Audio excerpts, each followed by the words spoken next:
नमस्कार विद्यार्थी मित्रांनो, आज आपण लेक्चर 3 स्टार्ट करत आहोत ऑर्गॅनोमेटॅलिक्स मध्ये, that is cluster compounds. Okay, त्या ह्याच्यामध्ये मी तुम्हाला 3 टॉपिक्स शिकवणार आहे जे खूप इम्पॉर्टंट आहेत एक्झामिनेशन पॉइंट ऑफ व्ह्यूनी.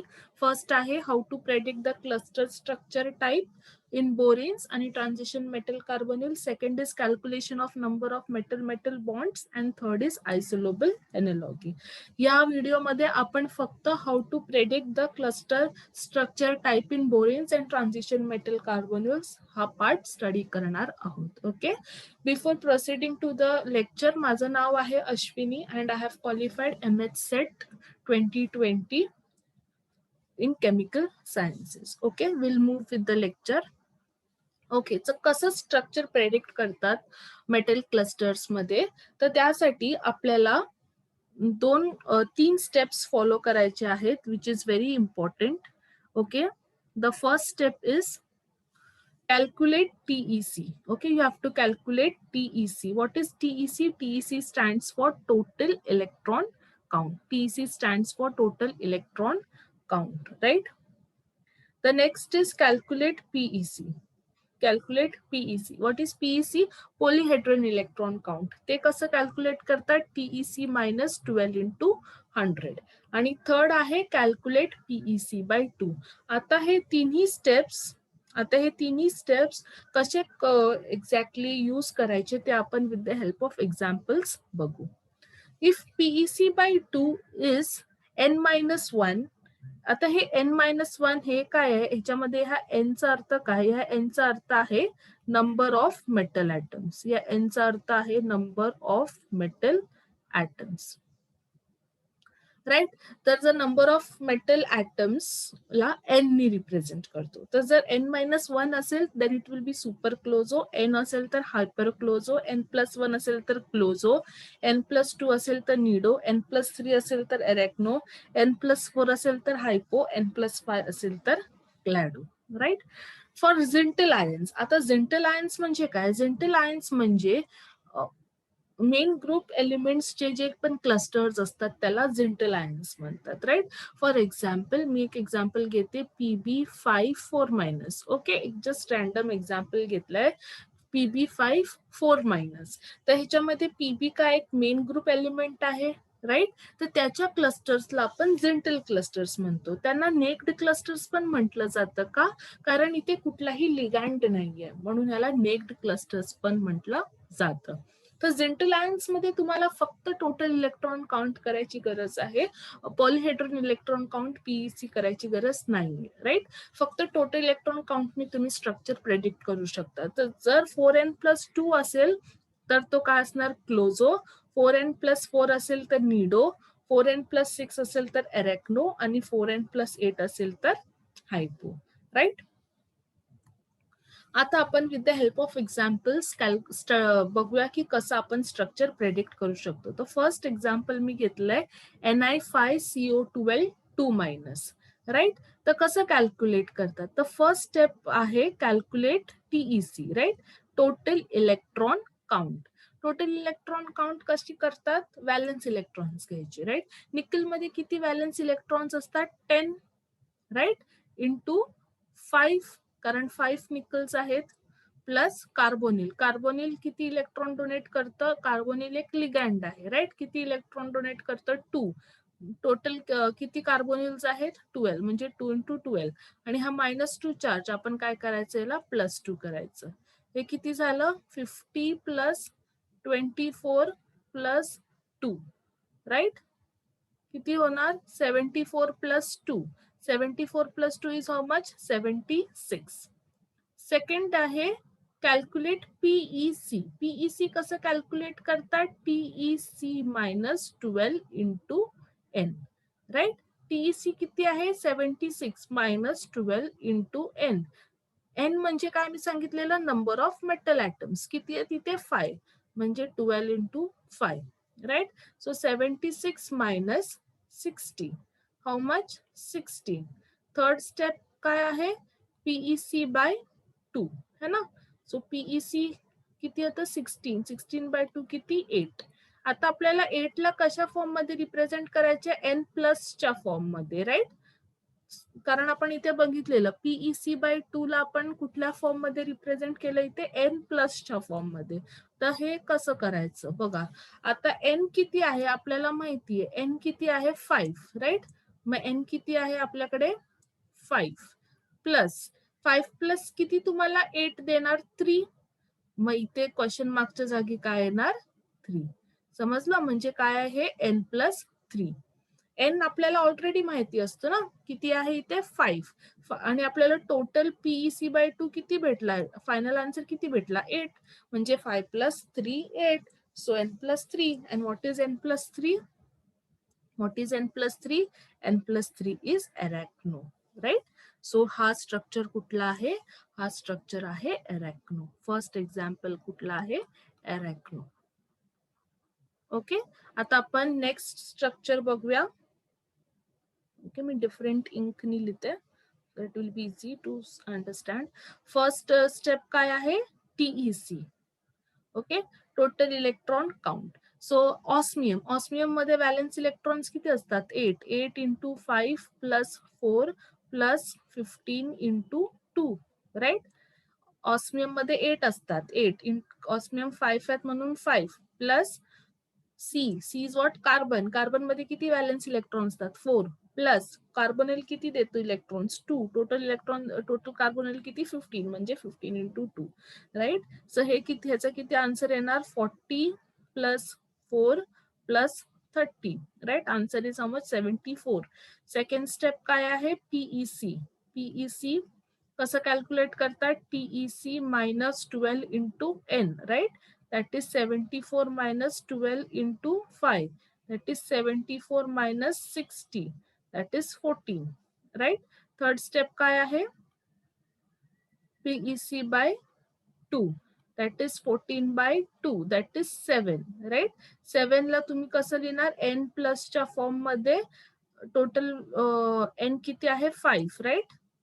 5 प्लस किती 7 देणार तुम्हाला 2. मग N+2. Right. What is N+2? Nido. Okay, तुम्ही त्या टेबल मधून चेक करू शकता, N+2 इज निडो. तो सेकंड स्ट्रक्चर आहे निडो, राईट. जर कोणाला नसेल समजलं तर तुम्ही कमेंट सेक्शन मध्ये मेन्शन करा, मी नेक्स्ट लेक्चरच्या वेळेला परत एक्सप्लेन करेल. ओके, नाव हा क्वेश्चन जो आहे, next question, match the following boranes with the examples. हा सेम क्वेश्चन सेट एक्झाम मध्ये येऊन गेलेला आहे, राईट. मला वर्ष लक्षात नाही, पण it was asked in SET exam. तर बोरिन साठी एक खूप सिम्पल ट्रिक आहे, ज्या ट्रिकनी तुम्ही कुठलेही बोरिन्स चा एक्झाम्पल तुम्ही सॉल्व्ह करू शकता. तुम्हाला TEC, PEC कॅल्क्युलेट करायची काही गरज नाही. ते काय आहे, तुम्हाला आधी ह्या फॉर्म मध्ये बोरिनला आणावं लागेल, BnHn च्या फॉर्म मध्ये, राईट. जर BnHn 2- असेल then it will be closo. BnHn 4- असेल then it will be nido. BnHn 6- असेल then it will be arachno. Okay, आता मी तुम्हाला एक्सप्लेन करते BnHn एक्झॅक्टली काय आहे आणि हे कसं कॅल्क्युलेट करू शकता. हे बघा, तर जेवढे पण बोरॉनचे ऍटम्स आहेत तेवढेच तुम्हाला हायड्रोजनचे ऍटम्स पण पाहिजेत. Okay, for example B6H6, okay, असं, किंवा B7H7 अशा फॉर्म मध्ये पाहिजेत तुम्हाला, राईट. अशा फॉर्म मध्ये पाहिजे. तर हे कसं आणणार आपण हे with the help of example हे अंडरस्टँड करूया. ओके, फर्स्ट मी घेते B8H14. ओके, हा एक्झाम्पल घेते B8H14. तर B8H14 ला मला BnHn च्या फॉर्म मध्ये आणायला पाहिजे. इथे N किती आहे, नंबर ऑफ N म्हणजे मी तुम्हाला सांगितलेलं, right, number of metal atoms. तर इथे B किती आहे 8. मग H पण आपल्याला किती पाहिजेत, 8च पाहिजेत. मग B8H8. मग आता किती अजून H उरले 14 साठी अजून किती, कारण क्वेश्चन मध्ये तर 14 H आहेत, पण आपल्याला पाहिजेत कुठले किती 8. मग उरले अजून किती उरलेत, अजून किती उरलेत H, 6H उरलेत, राईट. मग आता बघा, हे या फॉर्म मध्ये झालं ना BnHn, राईट, B8H8. आणि हे जे 6 आहेत उरलेले हायड्रोजन, त्याला मी 6- करून वरती लिहिणार आहे ना, इझी. BN हा अशा फॉर्म मध्ये झालाय ना आता BnHn6 राईट. हे एनचा अर्थ काय की जेवढे बोरॉन ऍटम्स आहेत तेवढेच हायड्रोजन ऍटम्स पण पाहिजेत राईट. मग किती होते इथे B8 होते, मग मला H पण 8च पाहिजेत ना राईट. मग किती अजून उरतायत 14 साठी 6, मग ते 6 काय करायचं वरती मायनस लिहायचं. हे कुठल्या फॉर्म मध्ये झाला एरेक्नो राईट. हे ह्या फॉर्म मध्ये झाला बघा, हे ह्या फॉर्म मध्ये झाला ना एरेक्नो. मग फर्स्टचा आन्सर काय आहे, फर्स्टचा आन्सर आहे एरेक्नो. सेकंड बघा B10H10 हे ऑलरेडी त्या फॉर्म मध्ये ना BnHn ऑलरेडी ह्याच फॉर्म मध्ये, कारण जेवढे बोरॉन आहेत तेवढेच हायड्रोजन आहेत राईट. आता इथे वरती किती 2 तर म्हणजे ह्या फॉर्म मध्ये ना BnHn2 तर BnHn2 काय आहे क्लोजो. बघा इथे क्लोजो, मग ह्याचा आन्सर काय झाला, ह्याचा आन्सर झाला क्लोजो राईट. थर्ड एक्झाम्पल काय आहे B9H13 राईट. म्हणजे तुम्हाला B9H9 पाहिजे आणि अजून किती हायड्रोजन उरत आहेत 6 9 ला 10 11 12 13 4 उरत आहेत राईट. 4 उरत आहेत. मग काय करावं लागणार तुम्हाला, हे जे 4 आहेत त्यांना, हे 4 आहेत त्यांना आपण असं लिहू शकतो ना 4 मायनस. मग 4 मायनस म्हणजे काय निडो. मग लास्टचा आन्सर काय झाला निडो. ओके. या सिंपल ट्रिकनी तुम्ही कुठलाही बोरेनचा एक्झाम्पल सॉल्व्ह करू शकता. तुम्हाला फक्त BnHn च्या फॉर्म मध्ये आणायचे, जेवढे बोरॉन ऍटम्स असतील तेवढेच हायड्रोजन ऍटम्स आणायचे आणि जेवढे पण एक्स्ट्रा असतील त्यांना वरती मायनस मध्ये लिहायचे राईट. आता next is what predict the structure type in this Zintl ions right. तुम्हाला स्ट्रक्चर टाइप प्रेडिक्ट करायचं आहे. तर कसं तुम्ही स्ट्रक्चर टाइप प्रेडिक्ट करू शकता जिंटल आयन्स मध्ये, इथे फक्त तुम्हाला टोटल इलेक्ट्रॉन काउंट करायचे राईट. तर आता हे काय SB is what antimony. Antimony कुठल्या फॅमिली मधून आहे, नायट्रोजन फॅमिली मधून राईट. नायट्रोजन फॅमिलीमध्ये व्हॅलेन्स इलेक्ट्रॉन्स किती असतात 5. टोटल अँटीमनी ऍटम्स किती आहेत 4. सो 5 into 4 प्लस इथे -2 आहे ना, म्हणून आपल्याला काय करायचं इथे +2 करावं लागेल. ठीक आहे. जर इथे +2 असतात तर इथे -2 करावं लागेल राईट. ऑपोजिट असतं, लक्षात ठेवा. सो टोटल इलेक्ट्रॉन काउंट किती झालं आपला 20 + 2 इज हाऊ मच 22. आपल्याला जिंटल आयन्स कुठल्या फॉर्म मध्ये पाहिजे असतात 4n च्या फॉर्म मध्ये पाहिजे असतात राईट. मग 4n च्या फॉर्म मध्ये जर करायचं असेल तर 4 × n आपल्याला माहितीये किती आहे 4. सो 4 × 4 प्लस किती 22 देणार तुम्हाला, म्हणजे 4 × 4 किती 16. 16 प्लस किती 22 देतं 17 18 19 20 21 22. 16 + 6 22 भेटणार ना. म्हणजे इथे आपल्याला काय करावं लागणार +6 करावं लागणार. मग कुठल्या फॉर्म मध्ये झाला हा 4n + 6 है ना. 4n n किती होता 4. 4n + 6 च्या फॉर्म मध्ये झाला. 4n + 6 काय आहे एरेक्नो. म्हणजे हा स्ट्रक्चर कुठला आहे आपला एरेक्नोचं स्ट्रक्चर आहे राईट. नेक्स्ट एक्झाम्पल बघा टिन कुठल्या फॅमिली मधून आहे, कार्बन फॅमिली मधून है ना. कार्बन फॅमिली मधून मग व्हॅलेन्स इलेक्ट्रॉन्स किती असणार 4 × किती आहे टोटल 9 + 4 राईट. किती येणार याचा आन्सर 9 4 = 36. 36 + 4 40. आता आपल्याला ह्याला कुठल्या फॉर्म मध्ये लिहावं लागेल 4n च्या फॉर्म मध्ये लिहावं लागेल राईट. 4n च्या फॉर्म मध्ये लिहावं लागेल 4n + समथिंग. सो 4 × n तर आपल्याला माहिती आहे किती असतो 9. तर 4n म्हणजे 4 × 9 4 9 = 36. 36 प्लस किती 40 आपल्याला हे पाहिजे असतं टोटल इलेक्ट्रॉन किती 40. 36 + 4 40 म्हणजे हे पण किती 40. मग 4n किती +4 right. 4n + 4.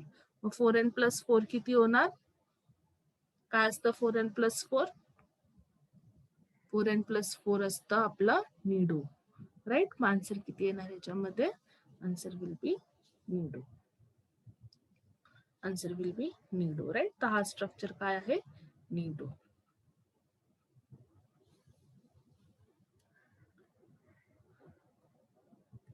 Okay.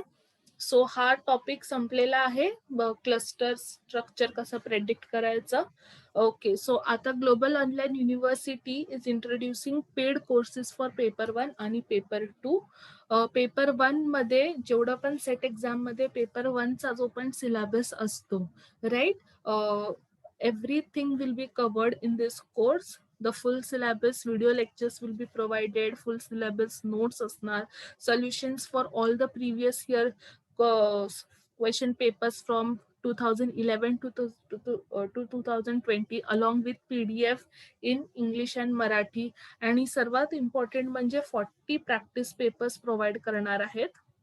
40 practice papers आहेत, right, along with solutions in English and Marathi. Okay, so this is very useful, कारण बरेच वेळा आपला पेपर 1 मुळे पण मार्क्स कमी येतात आणि फायनल क्वालिफिकेशन होत नाही. So this is very important paper to qualify in SET exam, right. आणि त्यासाठी तुम्हाला पूर्ण मटेरियल भेटतंय. It is just for 999 rupees, right?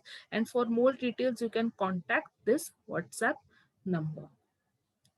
The second पेपरसाठी पण आम्ही फुल कोर्स अवेलेबल करत आहोत. It is on global online university app. तुम्हाला आधी हा ॲप डाउनलोड करावा लागेल प्ले स्टोअर मधून आणि रजिस्टर करावं लागेल, right. Registration is starting from 1 June, right. 1 June तुम्हाला त्या तिथे पण व्हिडिओ लेक्चर्स भेटतील. हा जो ऑर्गॅनोमेटॅलिक्सचा जो पण काही पुढचा पार्ट आहे, right, metal carbonyls reactions of organometallic compounds, तो पूर्ण पार्ट जो पूर्ण व्हिडिओ आहे तो ऍप वरती अपलोड होणार आहे. जर तुम्हाला इंटरेस्टेड आहात तर you can download the app, right. Registration 1 June पासून. आणि हे खूपच मला वाटतं युजफुल असेल हा, कारण आम्ही टोटली डेडिकेट करतोय हे फक्त सेट एक्झाम साठी, राईट. जे पण व्हिडिओज बनवले जाणार ते टोटली डेडिकेटेड असणार सिलेबस पूर्ण सेट एक्झाम साठी. त्याच्यामध्ये तुम्हाला असाइनमेंट्स अँड व्हिडिओ सॉल्युशन्स पण भेटणार, मॉक टेस्ट आम्ही प्रोव्हाइड करणार आहोत, डाऊट सॉल्विंग फॅसिलिटीज पण आहेत आणि प्रिव्हियस इयर क्वेश्चन्स पण इथे आम्ही सॉल्व्ह करणार आहोत. मी स्ट्रॅटेजी व्हिडिओमध्ये डिस्कस केलेलं की previous year question paper solve करणं किती इम्पॉर्टंट आहे, राईट. सो आम्ही ह्या कोर्समध्ये त्याची पण दखल घेत आहोत. आणि हा पूर्ण कोर्स जो आहे that will be for 2999, right. आणि for more details you can contact this WhatsApp number. Okay, thank you.